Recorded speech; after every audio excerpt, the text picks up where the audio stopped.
Persib dengan skuad yang mewahnya ini kan Bobotoh otomatis pede ya. Pede untuk Persib bisa tetap menjadi naga gitu. Buset. Nah, seandainya Persija juara, Dragon.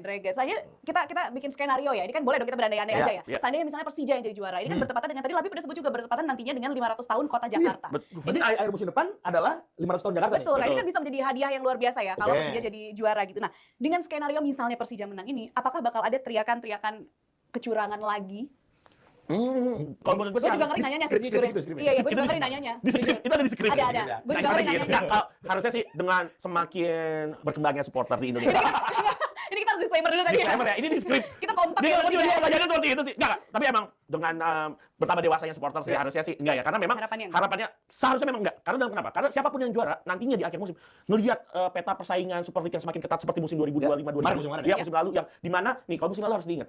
Borneo itu adalah dari Persib dulu. Persib itu adalah juara dengan poin terbanyak dalam sejarah Super League. Borneo runner up dengan poin terbanyak sepanjang sejarah. Dan Persija adalah peringkat 3 dengan poin terbanyak sepanjang sejarah Liga Indonesia. Jadi menurut gua ngelihat kompetisi musim lalu dan jika kompetisi musim depan terus berkembang seperti musim lalu, lebih baik lah, lebih upgrade.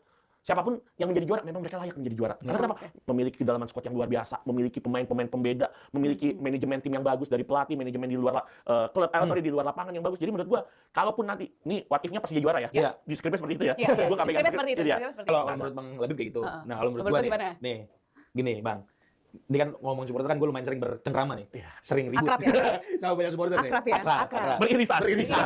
Nah, cuman gini, teriakan itu pasti bakal ada menurut gua. Oh gitu? Pasti bakal ada. Semua kan tergantung proses. Apapun klubnya? Semua tergantung apapun klubnya. Orang kemarin Persib juara juga pada diteriakin kok. Maksud gua Persib yang menurut gua udah selayak itu untuk menjadi juara, dia di kandang nggak pernah kalah. Mungkin gua ada di Jakarta. Gimana nggak lain dari juara sekali. Yes, betul. Tetap aja diteriakan kayak gitu. Di luar supporter Persib saat itu ya. Dan apakah nanti kalau misalnya what if ini di konteks ini Persija juara akan diteriakin? Persib semua akan tetap ada. Dan semua tergantung dengan gimana proses selama 34 pertandingan ini. Apakah akan ada nanti kejanggalan-kejanggalan yang aneh-aneh? Kan kita nggak ada yang tahu nih. Tiba-tiba nanti ada Hasyasya yang bikin gue curiga kan jadinya jadinya males gitu kan tergantung dengan karena narasi cocok logi ini Bang inilah yang akan membuat ini muncul sebenarnya seolah-olah Persija akan menjadi juara untuk ulang tahun Jakarta. Waduh.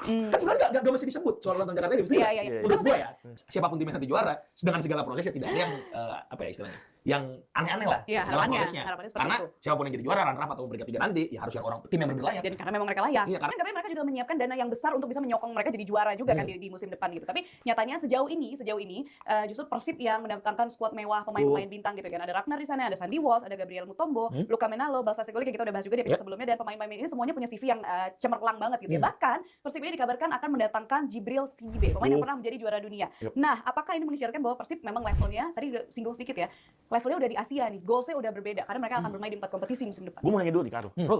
Persija punya dana 500 miliar dari mana, Rol, beritanya? Dari si Goal Post Asia.